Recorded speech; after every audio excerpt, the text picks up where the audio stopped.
Ano? So yun, mga binabanggit natin na yun. Kaya makikita natin yung pinagdaanan ni Maria. Talagang ginampanan niya. Ano man ang sabihin ng tao sa kanya, kung ano man sabihin niyo sa akin, wala na ako doon. Ano? Basta ako'y sumasampalataya sa Diyos, ginagampanan ko to, kinausap ako ng anghel, dadalhin ko itong anak ng Diyos, at siya ay tatawaging anak ng Diyos na iluluwal ng isang babae. So mabigat yun. Maging halimbawa naman, itong si Maria sa lahat ng mga ina na gumanap ng napakabigat na responsibilidad. Mahirap maging babae. Tinalakay natin noong nakaraan. Dami-daming ginagawa. Ano? Nagpapahikaw yung pagbabae ka, ikaw yung unang gigising, ikaw yung huling matutulog. Kasi aasikasuhin mo lahat. O ikaw, kumain kayo na ba? Yung daddy mo, ito ulam nyo, ito bakon mo. Hindi ka ngayon makapahinga, maglilinis ka ng mga pinagkainan. Maghuhugas ka ng plato, maglilinis ka ng CR, tagasagot ka ng tawag sa bahay, tagapamalengke ka. Dami-daming ginagampanan. Hindi ka makakapahinga. Pagdating nila, ayan na naman sila. Sila yung matutulog na, huli kang matutulog. Ganun na po ba? Magdadala ka pa ng siyang nabuwan na bigat-bigat na anak, tapos paglaki, sasagot-sagutin ka lang. Di ba? Mahirap. So doon sa mga pinag-aralan po natin, pwede nyo ituro yan sa inyo pong mga anak. Dahil yan ay karapat-dapat nilang malaman. Yung mga bata na yan, i-train na sa bahay.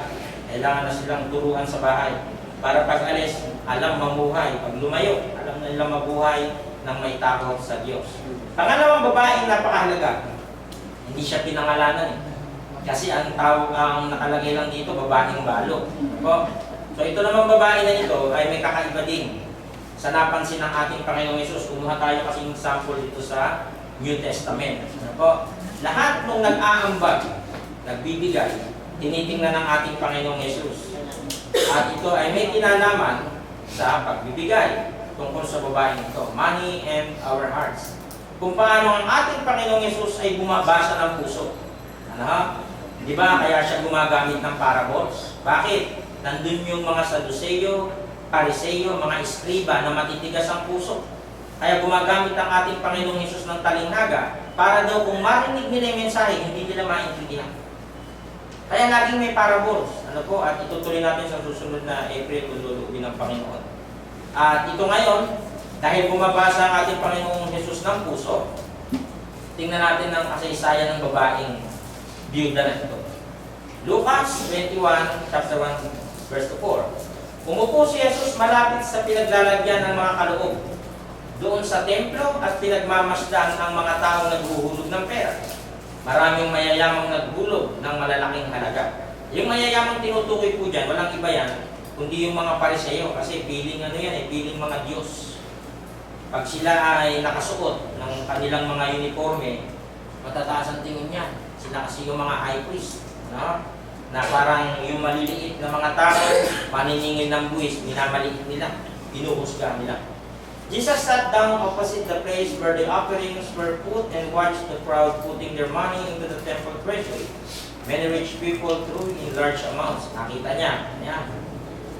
Nag-imbestiga ang ating Panginoong Yesus. Lahat kung inilalagay doon, binabasa niya yung mga puso niya. Yung kayang pagbibigay niya, masaya o napilitan lang.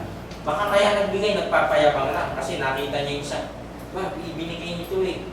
Ganito ang halaga. Tatapatan ko yan. May mga ganun tao. Ano? So dito makikita natin, lahat ng naguhulog doon, tinitingnan ng ating Panginoong Yesus, binabasa niya yung puso. 12:42. May lumapit doon na isang mahirap na byuda at naghulog ng 2 pirasong barya. So yung silver coins na yan, napakahalaga niya noon. May isa ka lang piraso, marami ka nang mabibili. And the poor widow came and put in 2 small copper coins which make a penny. Tinawag ni Jesus ang mga tagasunod niya at sinabi, "Sinasabi ko sa inyo ang totoo, mas malaki ang ibinigay ng byudang iyon kaysa sa lahat ng nagbigay." Paano nangyari yun? 2 coins lang. Ang sabi doon kanina, napakarami na naglalagay ng malalaking amount. Diba, binasa natin po kanina. Tapos, nakibasa ng ating Panginoong Yesus, ang pinakamalaki palang may ibinigay na malaki, yung byuda. Paano nangyari yun? Sapagkat silang lahat, ito'y sagot, sapagkat silang lahat, yung nagbigay ng malalaking amount, ay nagbigay lang ng sumobrang pera nila. Ayun. Kung ano lang yung nandito pala. Hindi natin alam kung anong binili niya, kung ano yung nandito. Pero ang byuda ay nagbigay sa kabila ng kanyang kahirapan. Ibinigay niya ang lahat ng kanyang ikinabubuhay. Yung 2 copper coins na yon, na dapat sana pambili niya ng pagkain sa araw na yun o anumang mga bibili niya, itinodo. So, ibig sabihin, kaya itinodo, walang naiwan dito sa lalagyan. Samantalang yung mga nagbigay, marami na nagbigay parang, ito na nga, hindi na ako nata dito sa simbahan na ito. O, ayan, parang masama palgo. Nakikita ng ating Panginoong Yesus yun. Pero yung byuda raw, nagbigay sa kabila ng kanyang kahirapan. Walang-wala na siya. Pero nakapagbigay pa rin siya. Bakit? Sumasampalataya siya sa Diyos. So, hahangaan mo yun. Kung ikaw ay meron sa panahon na yun, ha? Teka, ilalagay yun. Dami naman naglalagay. Hindi, okay na yan. Hindi ganun siya. Ibinigay pa niya. Bakit? Malalaman natin mamaya kung bakit binigay niya. Calling his disciples to him, Jesus said, I tell you the truth, this poor widow, poor yan ha, has put more into the treasury than all the others. They all gave out of their wealth, but she, out of her poverty, put in everything all she had to live on. Pambili na sana niya yun ng kanyang ikabubuhay at pagkain. Ano ang aral sa buhay ng kwentong ito? Maiksi lang, ano po? Maiksi lang. Maaari tayong maging mabuti sa Diyos kahit pa walang-wala na tayo sa buhay. Matinding challenge yan. Kasi sasabihin ba, di, meron lang ako eh. Tutodo ko yan eh. Kaso nga, yun nga meron, ayaw itodo. Meron siya. May kapasidad siyang itodo, ayaw eh. Bakit? Ayon dun sa sinabi kanina, doon sa una, nagbigay yung iba, dun lang sa natira nila.